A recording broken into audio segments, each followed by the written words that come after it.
করা হয় যে রসুল তিনি পরহেজগার, ভালো মানুষ, জ্ঞানী মানুষ, বড় মানুষ, তিনি এত বিবাহ করলেন কেন? একাধিক বিবাহ করার কারণে বোঝা যায় যৌন চাহিদা ওনার মধ্যে ছিল। নাউযুবিল্লাহ। এই ধরনের কথা আমি বিগত জুমায় বলেছিলাম। মক্কার কাফিররা বলে নাই, প্রায় 200-300 বছর পরে কিছু কিছু দার্শনিক আর বৈজ্ঞানিক জ্ঞানীর আবির্ভাব হয়েছে। তারা বলতেছে, কেন বলে? তাদের উদ্দেশ্য হলো আপনার আমার রসুলের চরিত্র হনন করা, রসুলকে ত্রুটি যুক্ত করে ফেলা, যে জাতির সামনে তুলে ধরতেছে, দেখেন আপনাদের রসুল এত ভালো মানুষ হয়ে এতটি বিবাহ করলেন, তাহলে ওনার দৃষ্টি ভালো ছিল না, ওনার চরিত্র তেমন একটা ভালো ছিল না, উনি নারী লোভী ছিলেন, যৌন কাজের প্রতি আগ্রহী ছিলেন। আল-ইয়াযুবিল্লাহ, সবাই নাউযুবিল্লাহ বলি। এই ধরনের একটা মনোভাব নিয়ে তারা এই কথাগুলো বলে। এই জন্য আজকে সংক্ষেপে কয়েকটি কারণ বলবো যে আমাদের রসুল কেন একাধিক বিবাহ করলেন। আল্লাহর রসুল যে একাধিক বিবাহ করেছেন, প্রথম বিবাহ করেছেন হযরতে খাদিজা রাদিয়াল্লাহু আনহাকে। খাদিজার বয়স 40, রসুলের বয়স 25। 25 বছরের টাটকা যুবক 40 বছরের বিধবা মহিলাকে বিবাহ করলেন। যদি যৌন চাহিদা পূরণ করার ইচ্ছা হইতো, তাহলে 40 বছরের বিধবা বিবাহিতা মহিলাকে কেউ বিবাহ করে? স্বাভাবিক করবে না। এবং এই খাদিজা যতদিন জীবিত ছিলেন, আল্লাহর রসুল অন্য কোনো স্ত্রীকে, মহিলাকে বিবাহ করেন নাই। রসুল 25 বছরে খাদিজাকে বিবাহ করেছেন। 50 বছরে, রসুলের 50 বছর বয়সে খাদিজার ইন্তেকাল হয়েছে। 25 বছর খাদিজাকে নিয়ে ঘর সংসার করেছেন। খাদিজার ইন্তেকালের উপরে অন্যান্য মহিলাদেরকে বিবাহ করেছেন। তাহলে রসুলের 50 বছর খাদিজাকে নিয়েই চলে গেল। 63 বছরে ইন্তেকাল হইল। বাকি 13 বছরে 11টি মহিলাকে, 11 জন মহিলাকে বিবাহ করেছেন। এখানে আর রসুলের যৌন চাহিদার আর সময়ই পেলেন কোথায়? উম্মতের ফিকির, রাষ্ট্র পরিচালনা, দাওয়াতে তাবলীগের কাজ দিনরাত করতেছেন। অন্যান্য সময় তো এই ফিকিরই করারই সময় নেই। এই জন্য মক্কার কাফিররা তারা দেখেছে খাদিজাকে আল্লাহ রসুল 25 বছর যুবক হয়েও 40 বছরের মহিলা বিবাহ করলেন, তাও আবার বিধবা, বিবাহিতা। এই জন্য রসুলের যৌন চাহিদা তার মধ্যে নেই। এবং তারা এটি অক্ষরে অক্ষরে রসুলকে পরীক্ষা করেছে। কিভাবে? ইতিহাস এবং তাফসীরের কিতাবগুলোর মধ্যে আছে, মক্কার বড় বড় লিডাররা আল্লাহ রসুলের কাছে এসেছে, বারবার এসে বলেছে বাতিরা, কেউ বলতো বাতিরা, কেউ বলতো মোহাম্মদ, দেখো তুমি এমন ধর্মের আবিষ্কার করেছো, দাওয়াত দিতেছো, আমাদের বাপদাদার ধর্মের উপর আঘাত পড়ে গেছে। তোমার দুনিয়ার কোনো স্বার্থ আছে না, এগুলো বলো। তুমি যদি চাও অট্টালিকার মালিক হবে, আমরা তোমাকে মালিক বানিয়ে দেব। তুমি যদি চাও বিরাট সম্পদশালী হবে, আমরা তোমাকে সম্পদশালী বানিয়ে দেব। তুমি যদি চাও বিশ্ব সুন্দরী নারীকে তুমি বিবাহ করতে চাও, আমরা তোমাকে দিয়ে দিব। তারপরও তোমার এই ধর্মের মিশন তুমি বন্ধ করো, আমাদের বাপদাদার ধর্ম চালু করতে দাও। এই ধরনের অফার তারা স্বয়ং রসুল্লাহর সামনে পেশ করেছে। রসুল যদি যৌন চাহিদার আগ্রহী হইতেন, তাহলে কত বড় অফার ছিল না, বিরাট অফার, সাথে সাথে লুবে নিতেন। কিন্তু রসুল করেছেন সবগুলো ফুৎকার করে ফুর মতো উড়িয়ে দিয়েছেন। আরে এগুলো কি বলো? তোমরা যদি আমার একাতে চাঁদ আর একাতে চন্দ্র এনে দাও, তারপরও বলে যদি আমি আল্লাহর মিশন থেকে বেরোতে থাকবো, কোশ্চিনকালেও তা হতে পারে না। এই জন্য মক্কাবাসীরা দেখাচ্ছে না, এই রসুল যৌন লোভী ছিলেন না, তাহলে তো আমাদের অফার গ্রহণ করতেন।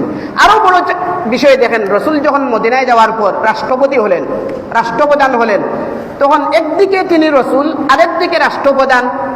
মুসলিম রমণী সুন্দর যারা আছে, কার আগ্রহ ছিল না যে রসুলের স্ত্রী হওয়ার? অনেক স্বেচ্ছায় অফার করেছে রসুলকে। রসুল যদি যৌন চাহিদার কোনো খাহিশ পূরণের ইচ্ছা থাকতো, তাহলে সুন্দর সুন্দর নারীদেরকে বিবাহ করতেন স্বেচ্ছায়। কিন্তু রসুল তো এগুলো করলেন না।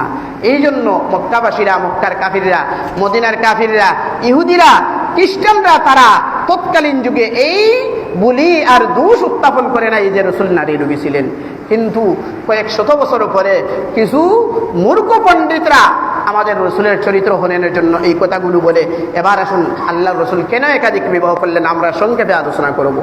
মৌলিকভাবে কয়েকটি কারণ বলবো, বিস্তারিত আলোচনা করার সময় এখানে নেই। 1 নম্বর কথা হলো, আল্লাহর রসুল যে একাধিক বিবাহ করেছেন 11টি, এই বিবাহ আল্লাহর আদেশে করেছেন না আদেশ ছাড়া? আল্লাহর আদেশেই করেছেন। আল্লাহর আদেশ ছাড়া রসুল কিভাবে করবেন? আল্লাহর আদেশ ছাড়া রসুল যদি করতেন তাহলে সাথে সাথে কোরআনের আয়াত নাযিল হইতো, হে নবী আপনি আমার হুকুমের আমার ইচ্ছার উল্টা করলেন, এটি তো বৈধ নয়। তাহলে আল্লাহর আদেশেই আল্লাহর ইশারাই করেছেন এটি। তাহলে রসুল তো স্বেচ্ছায় করেন নাই, আল্লাহর পক্ষ থেকে ইশারা প্রাপ্ত হয়েই আদিষ্ট হয়েই কাজগুলো করেছেন। 2 নম্বর কারণ যেটি বলা যায় আল্লাহর রসুল একাধিক বিবাহ করার কারণ হলো কিছু কিছু মহিলা তাদের স্বামী জিহাদে শহীদ হয়ে যাওয়ার কারণে মহিলা বিধবা হয়ে গেছেন, আশ্রয়হীন হয়ে গেছেন, স্বামী মারা গেছেন এবং তাদের সন্তান ছিল, সন্তানরা এতিম হয়ে গেছে। এবার রসুল দেখলেন এই মহিলাদেরকে তো আশ্রয় দেওয়ার দরকার। মহিলারা সম্মানিতা ছিলেন, তাদের ভদ্রতা ছিল, নম্রতা ছিল, তাদের ইজ্জত আবরু রক্ষার জন্য তাদের নিরাপত্তা নিশ্চিত করার লক্ষ্যে আল্লাহর রসুল কিছু কিছু মহিলাদেরকে, বিধবা মহিলাদেরকে বিবাহ করেছেন এবং তাদেরকে বিবাহ করে তাদের সন্তানের পিতা হয়েছেন, যাতে এতিম এই সন্তানগুলো তাদের পিতার আদর থেকে বঞ্চিত না হয়। তাহলে 2 নম্বর যে কারণ বললাম, আল্লাহর রসুল কিছু মহিলাদেরকে বিবাহ করেছেন, তারা বিধবা হয়ে গিয়েছিলেন, তাদের স্বামী জিহাদে শহীদ হয়ে গেছেন, তাদের এই জন্য তারা বিধবা, তাদের সন্তান এতিম হয়ে গেছে, পিতাহারা, তাদেরকে আশ্রয় আর নিরাপত্তা দেওয়ার জন্য আল্লাহর রসুল একাধিক বিবাহ করেছেন। 3 নম্বর যেই কারণ বলা হয় আল্লাহর রসুল একাধিক বিবাহ করেছেন, কিছু কিছু মহিলাকে আল্লাহর রসুল বিবাহ করেছেন তার ব্যক্তি স্বার্থে নয়। দেখেছেন এই মহিলা এই গোত্রের আছে, উনার পিতা হলো এই গোত্রের সর্দার নেতা, এই মহিলাকে আমি বিবাহ করলে এই গোত্রের সাথে আমার সম্পর্ক স্থাপন হবে, গোত্রীয় সম্পর্ক হবে, গোত্রীয় সম্পর্ক হলে ইসলামের দিকে মানুষ মুসলমান হওয়ার একটা সুযোগ হবে, রাস্তা খুলে যাবে, তাহলে মুসলমানদের সংখ্যা বৃদ্ধি পাবে, মুসলমানদের শক্তি বৃদ্ধি পাবে, দুশ্মনীটা কিছুটা হ্রাস পাবে। এই লক্ষ্য উদ্দেশ্য রেখেই আল্লাহ রসুল কিছু কিছু মহিলাকে বিবাহ করেছেন। উদাহরণস্বরূপ বলা যায় যেমন জুয়াইরিয়া বিনতুল হারিস। জুয়াইরিয়া নামে একজন নবীজির স্ত্রী ছিলেন, উনার পিতা ছিলেন বনু মুস্তালিক গোত্রের সর্দার হারিস। এই হারিসের মেয়ে জুয়াইরিয়াকে আল্লাহ রসুল বিবাহ করার সাথে সাথে তাদের গোত্রের কিছু মানুষ মুসলমানদের কাছে গ্রেফতার হয়ে গিয়েছিলেন। মুসলমানরা তাদেরকে ছেড়ে দিয়েছেন যে এরা রসুলের শ্বশুরালয়ের খানদানের। তখন এই বনুল মুস্তালিক গোত্রের সাথে মুসলমানদের একটা সম্পর্ক স্থাপন হয়ে গেছে, গোত্রীয় সম্পর্ক হয়ে গেছে। এখন সহজে মানুষ মুসলমান হইতেছে, মুসলমানদের সংখ্যা বৃদ্ধি পেল, মুসলমানদের শক্তি সঞ্চয় হলো।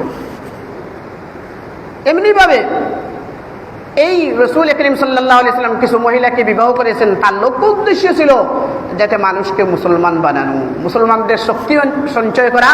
যেমন উম্মে হাবিবা বিনতে আবি সুফিয়ান। আবু সুফিয়ান নাম শুনেছেন তো? মক্কার কাফিরদের বড় বড় লিডার, মক্কার কাফিরদের বড় লিডার ছিলেন আবু সুফিয়ান। এই আবু সুফিয়ানের মেয়ে উম্মে হাবিবাকে আল্লাহ রসুল বিবাহ করলেন। ফল দাঁড়াইল কি? যে আবু সুফিয়ান কট্টর রসুলের শত্রু ছিলেন, প্রতিদ্বন্দ্বী ছিলেন।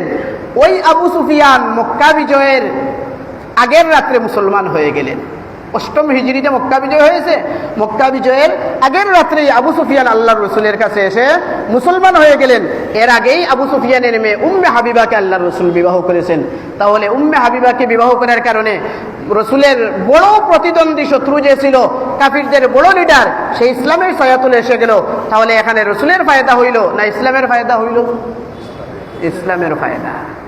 তাহলে 3 নম্বর যেই কারণ বললাম, রসুল কিছু কিছু মেয়েদেরকে বিবাহ করেছেন গোত্রীয় সম্পর্ক স্থাপনের জন্য, যাতে এক গোত্র আরেক গোত্রের সাথে সম্পর্ক হয়, মুসলমানদের সংখ্যা বৃদ্ধি পায়, মুসলমানদের শক্তি বৃদ্ধি পায়, বড় বড় লিডাররা যাতে সহজে মুসলমান হয়ে যায়, এই জন্য আল্লাহ রসুল কিছু মহিলাদেরকে বিবাহ করেছেন।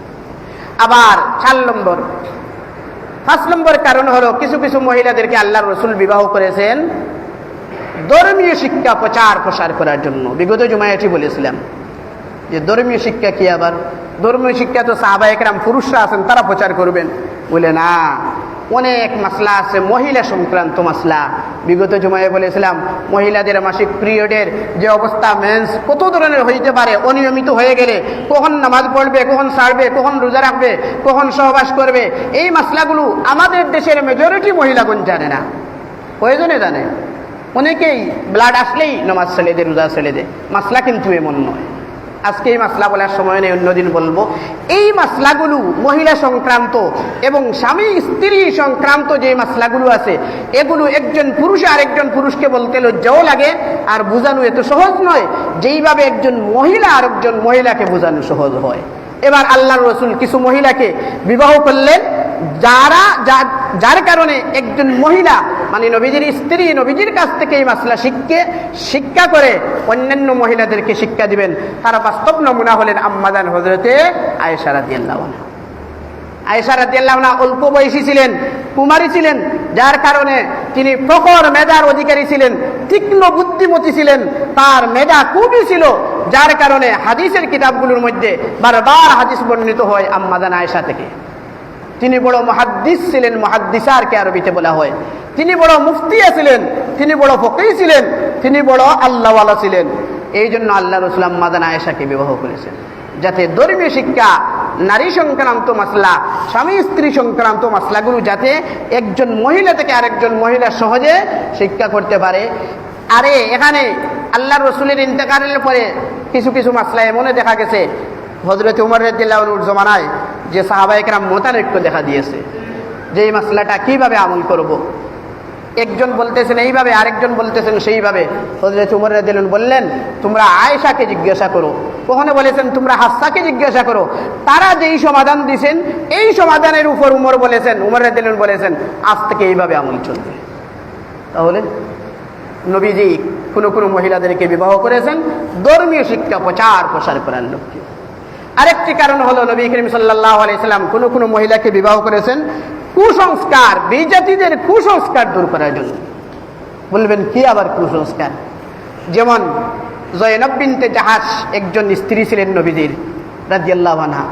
তিনি হলেন নবীজির ফুফাতো বোন। নবীজির ফুফাতো বোন ছিলেন জয়নব বিনতে জাহাশ। এই জয়নব বিনতে জাহাশের প্রথমে বিবাহ হয়েছিল যায়েদ ইবনে হারেসা রাদিয়াল্লাহু আনহু। যায়েদ ইবনে হারেসা নাম শুনেছেন? নবীজির পালক পুত্র ছিলেন, নবীজির একজনই পালক পুত্র ছিলেন, তার নাম হলো যায়েদ। এই যায়েদের নাম কোরআনে কারীমের মধ্যে আছে, বলুন না সুবহানাল্লাহ। আর কোন সাহাবীর নাম কোরআনে কারীমের মধ্যে নাই, একমাত্র একজন সাহাবীর নাম কোরআনে কারীমের মধ্যে আছে। فلما قضى زيد منها وطرا زوجناكها لكي لا يكون على المؤمنين حرج। কুরআনে কারীমের সূরাতুল আহজাবের সম্ভবত 32 নম্বর আয়াতের 36 নম্বর আয়াতের মধ্যে আল্লাহ বলেছেন যায়েদের কথা। যেই যায়েদ ইবনে হারেসা হলেন নবীর পালক পুত্র। এই যায়েদ ইবনে হারেসার সাথে আল্লাহ রাসূল তার ফুফাতো বোন যায়েনব বিনতে জাহাশকে বিবাহ শাদী দিলেন। কিন্তু ঘটনাক্রমে কয়েক বছর যাওয়ার পর যায়েদ ইবনে হারেসা যায়েনব বিনতে জাহাশের তাদের সংসার সুখী হলো না, তাদের ঘর সংসার কোনো কারণে ভেঙে গেল। যায়েদ ইবনে হারেসা তার স্ত্রী যায়েনব বিনতে জাহাশকে তালাক দিয়ে দিলেন। এবার আল্লাহর রাসূলের মনে মনে ইচ্ছা জাগলো যে যায়েনব বিনতে জাহাশ আমার ফুফাতো বোন, স্বামী হারা হয়ে গেছে, তালাক প্রাপ্ত হয়ে গেছে, তাকে আমি বিবাহ করে তাকে আশ্রয় দিতে পারি। কিন্তু যায়েদ হলো রাসূলের পালক পুত্র, ছেলের বউকে বিবাহ করা জায়েজ আছেনি? পুত্র বধূকে বিবাহ করা জায়েজ আছে? শ্বশুরের জন্য হারাম। এবার রাসূলের মনে মনে প্রশ্ন জাগলো, যায়েদ ইবনে হারেসা তো রাসূলের বাস্তবিক অর্থে পুত্র নয়, উনি হলেন পালক পুত্র। যায়েদ নবীর ঔরসজাত পুত্র না পালক পুত্র ছিলেন? পালক পুত্র ছিলেন, কিন্তু ঔরসজাত পুত্রের পুত্রবধূ বিবাহ করা হারাম। এখানে যায়েদ হলেন রাসূলের পালক পুত্র, কিন্তু মানুষরা তৎকালীন যুগের মাসলা না জানার কারণে তারা ভাবতো যায়েদ হলেন নবীর বাস্তবিক অর্থে পুত্র। বাস্তবিক অর্থে পুত্র যেইভাবে হলে তার পুত্রবধূকে বিবাহ করা হারাম, তাহলে পালক পুত্রের বধূকেও বিবাহ করা হারাম। এই জন্য রাসূল কিছুটা ইতস্ত করলেন, না আমি বিবাহ করব কিনা, মানুষ তো সমালোচনা শুরু করে দিবে যে আপনার পালক পুত্র বধূ আপনি বিবাহ করলেন। কিন্তু মাসলা হলো না, পালক পুত্র আপন পুত্রের মতো কখনো হতে পারে না। এই মাসলাটা ভালো করে বুঝেন। আপনি একটা ছেলে এনে লালন পালন করেছেন, পালক পুত্র বানাইছেন, এই ছেলে প্রাপ্তবয়স্ক হওয়ার পরে আপনার মেয়ে তার সামনে, আপনার স্ত্রী তার সামনে বের হওয়া জায়েজ নয়, হারাম। এই মাসলা অনেকে জানেন না, মনে করেন তো পালক পুত্র হয়ে গেছে। এখানে এবার রাসূল কিছুটা সংশয়ে পড়ে গেলেন যে কি করব। আমার তো পালক পুত্র জায়েদ, জায়েদের স্ত্রী তালাক প্রাপ্ত হয়ে গেছেন জয়নব বিনতে জাহশ, তাকে যদি আমি বিবাহ করি তাহলে মানুষ সমালোচনা করবে যে আমি তাকে পুত্রবধূ বিবাহ করে ফেললাম। কিন্তু আল্লাহর ইচ্ছে ছিল যে কুসংস্কার দূর করা, এই বিধানটা নবীজির মাধ্যমে সমাজের মধ্যে সংশোধন করা। এই জন্য আল্লাহ বললেন ফালাম্মা কাদা যাইদুম মিনহা ওয়াতারান যাওয়াজনাকাহা, হে আল্লাহর রাসূল, যায়েদ ইবনে হারিসা যখন তার হাজত পূর্ণ করে যায়েনব বিনতে জাহশকে তালাক দিয়ে দিবে, আপনি তাকে বিবাহ করতে কোনো অসুবিধা নেই। সুবহানাল্লাহ। এই হলো একজন সাহাবীর নাম কোরআনে কারীমের মধ্যে আছে, তার নাম হলো যায়েদ। এই যায়েদ হলেন নবীজির একমাত্র পালক পুত্র। এই যায়েনব বিনতে জাহশকে তালাক দেওয়ার পর রাসূল তাকে বিবাহ করলেন এই জিনিসটা দূর করার জন্য যে পুত্রবধূকে বিবাহ করা হালাল, এটি হারাম নয়, এই মাসলা সংশোধনের জন্য। তাহলে এখানেও কুসংস্কার দূর করার জন্য নবীজি একটি বিবাহ করলেন। তাহলে এখানে সমষ্টিগতভাবে কয়েকটি কারণ বললাম। যে এক নম্বরে বলেছিলাম রাসূল একাধিক 11টি বিবাহ করার কারণ হলো, এক নম্বরে আল্লাহর আদেশ, আল্লাহর ইশারায়। 2 নম্বরে হলো যে নবীজি বিধবা এবং এতিমদেরকে আশ্রয় দেওয়ার জন্য। 3 নম্বরে নবীজি বিভিন্ন মহিলাদেরকে বিবাহ করেছেন গোত্রীয় সম্পর্ক স্থাপন করার জন্য, যাতে মুসলমানদের সংখ্যা বৃদ্ধি পায়, ইসলামের শক্তি বৃদ্ধি পায়। 4 নম্বর ইসলামী শিক্ষা প্রচার প্রসার মহিলা সংক্রান্ত এবং স্বামী স্ত্রী সংক্রান্ত মাসআলাগুলো মহিলাদের মাধ্যমে প্রচার প্রসারের লক্ষ্যে। 5 নম্বর যেই কারণ বললাম, কুসংস্কার দূর করার জন্য আল্লাহর রাসূল কিছু কিছু মহিলাদেরকে বিবাহ করেছেন। এই কারণে রাসূলের স্ত্রী 11 জন হয়ে গেছেন, একাধিক বিবাহ হয়ে গেছে। তাহলে এই 11টি বিবাহ বা একাধিক বিবাহ নবীজি নিজের ব্যক্তি স্বার্থের জন্য করেছেন না ইসলাম এবং মুসলমানদের স্বার্থের জন্য করেছেন? ইসলাম এবং মুসলমানদের জন্য, স্বার্থের জন্য। আমার ইসলাম বিদ্বেষী রাম এবং বাবুরা বুঝে না, এই জন্য তারা চায় নবীর চরিত্র হনন করার জন্য। আল্লাহ সকলকে সঠিক বুঝদান করুন।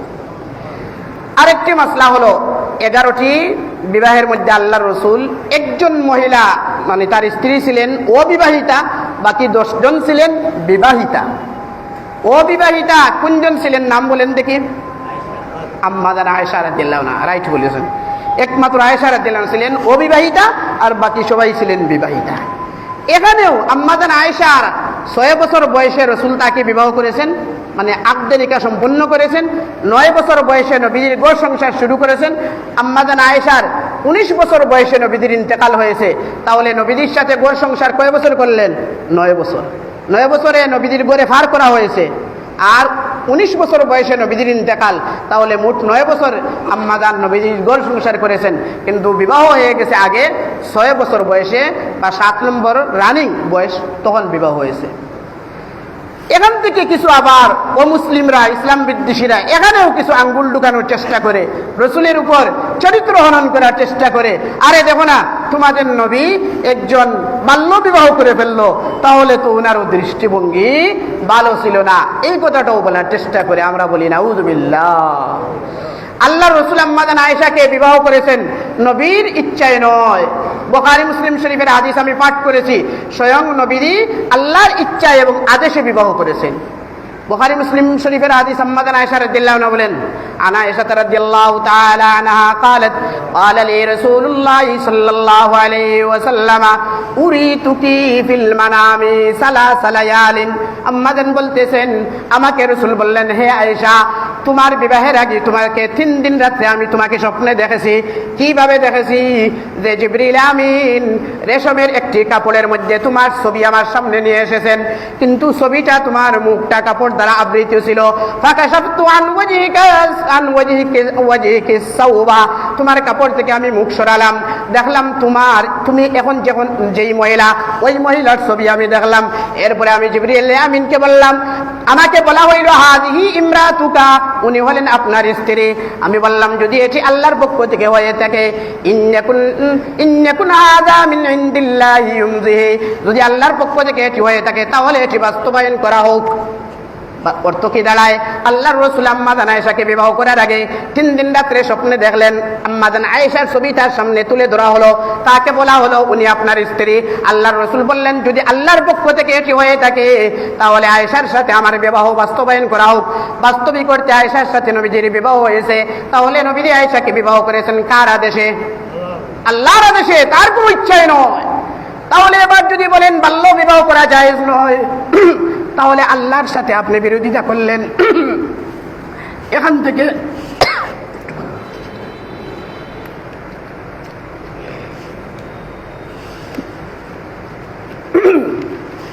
আল্লাহর রাসূল আম্মা জানা আয়েশা রাদিয়াল্লাহু আনহা বিবাহ করেছেন, বাল্য বিবাহ হয়ে গেছে। এখান থেকে যদি কেউ বলে বাল্য বিবাহ করা জায়েজ নয়, না জায়েজ বা হারাম, এটাকে পছন্দ করে না, অটোমেটিকলি তার ঈমান চলে যাবে। কেন ঈমান চলে যাবে? স্বয়ং আল্লাহর আদেশে রসুল করলেন, তাহলে রসুলের আদেশকে মানতেছে না, আল্লাহর আদেশকে মানতেছে না, অস্বীকার করে যদি কেউ, তাহলে সে কাফির হয়ে যাবে।